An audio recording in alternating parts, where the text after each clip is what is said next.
I'm Sonia Doubell, and we are here with Luis Eduardo Luna.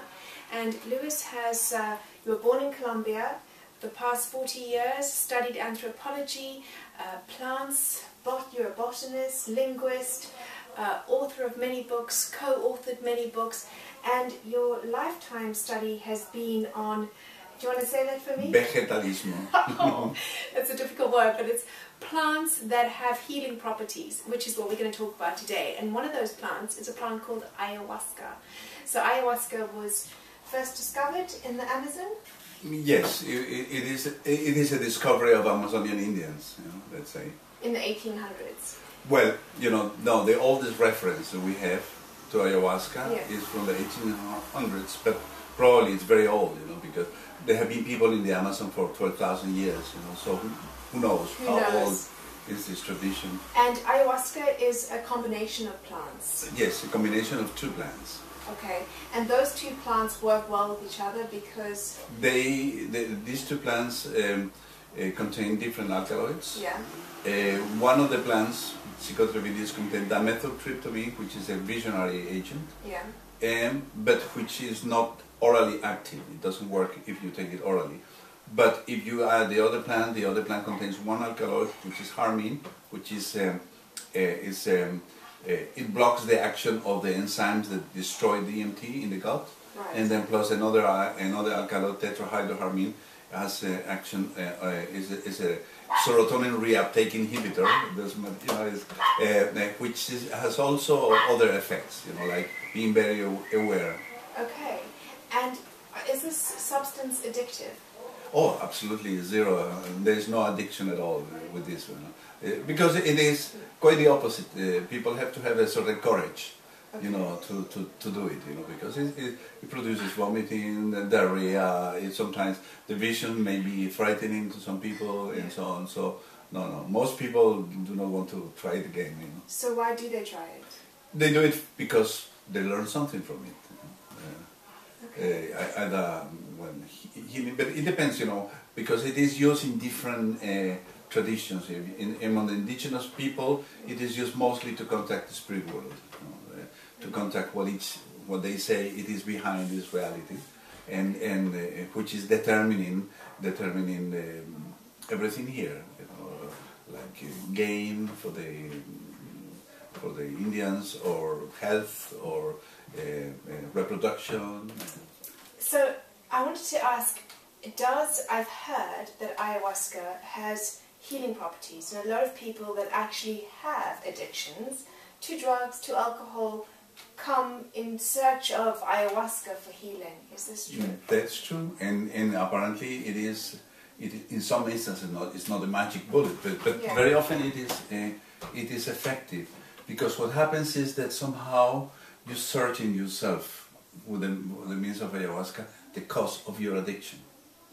Why are you addicted to heroin, cocaine, alcohol, nicotine, whatever, very, very often that's something, well, it's controversial perhaps, but very often people with addiction, it is because some sort of lack of something. So even sometimes people looking for spiritual things, and they don't know how, because our society is so dry in that respect. So start to do things, and then somehow with ayahuasca, what happens is that you go very deep into yourself, and then find the answers. Cause, answers to your existential.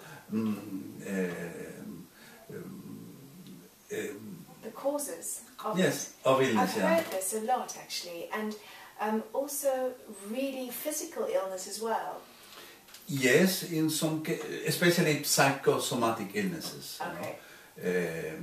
But on the other hand, now So again, it's mental. Psychosomatic is a mental caused illness. Yeah, but we know that what you think affects your body, Exactly. And so often by dealing with emotional problems, you may be healed physically as well. It's amazing. Do you feel that it's becoming more and more popular?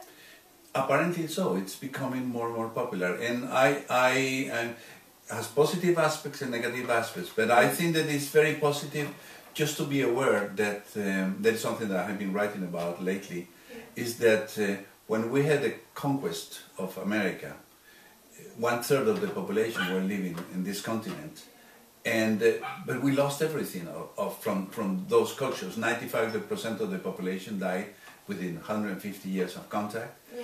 There are no philosophical, theological ideas, almost, you know, so we lost 1/3 of the population, and we didn't gain, you know, the experiences, the knowledge they had. Yeah. And a great deal of the knowledge of this continent was based on the use of sacred plants. You know, San Pedro, peyote, ayahuasca in the Amazon, chacruna, yeah, and so many plants, Anadenanthera peregrina, Anadenanthera corobrina, and other plants. So what is happening in a way is we are recovering somehow the knowledge of Amerindian, pre-Columbian Amerindians, and finding that they had a great knowledge, and then these plants can be tools, you know, for many things. Yeah. And when people actually are in a ceremony, can you describe what happens when they take the ayahuasca? It depends on the ceremony, but let's say in Peru, the typical is there is an ayahuasquero. They gather in a circle, take the brew. The ayahuasquero normally will be singing all night, and it will be in the dark, and then people go in deep into their visions. Very often the icaros, the sons of the ayahuasquero, somehow have an effect in the person. It also helps you to go through very difficult places, because often what happens is that people get afraid. Yeah. Afraid of their own demons, you know, yeah. because suddenly everything is there in front of you, and you see your defects, your problems, your limitations, and so all it's that. not fun. It's not fun at all. It's not, you know, it's not something to use recreational. No, absolutely not at all. It's a journey for the brave warrior. Yeah. Yes. And do you think, I mean, these ayahuasqueros, they are shamans? Is a shaman the same thing? Well, okay. What happens is that we have been applying the term shaman, which is really originally from the Tungus culture, into many other practitioners.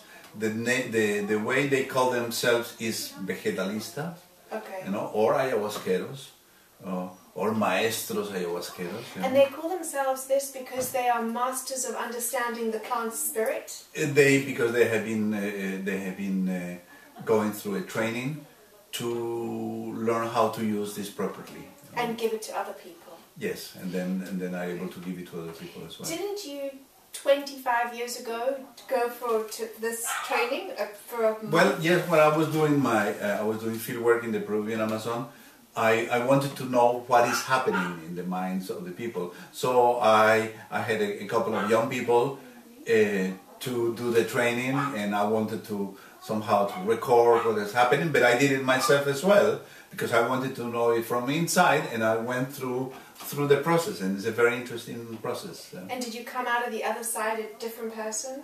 Well, in a way, yes, because you understand the reality much more richer than I thought. You know, that there are hidden aspects to reality which are amazing, which Western culture has no idea at all. You know, so.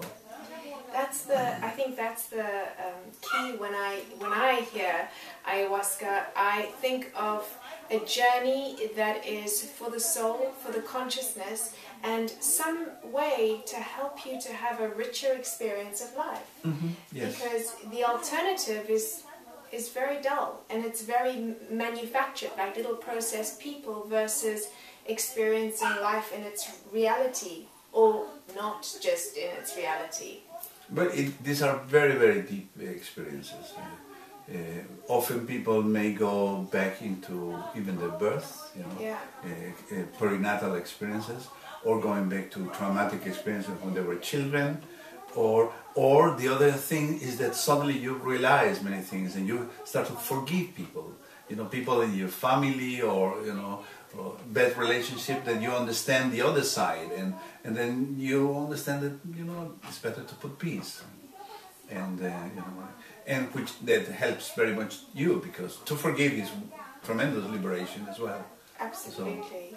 So would you say that, in your opinion, if you were somebody who was seeking a growth in self and consciousness, would you recommend something like ayahuasca? I would recommend, but with a good person. You know, there's the thing. You know, that you have to know where you go to, or you have to find out about what is the background of the person offering, because it's becoming popular means that also people with not much training are offering this, and so you have to, but practice caution. Absolutely, yeah. So thank you so much. All right. It's been amazing.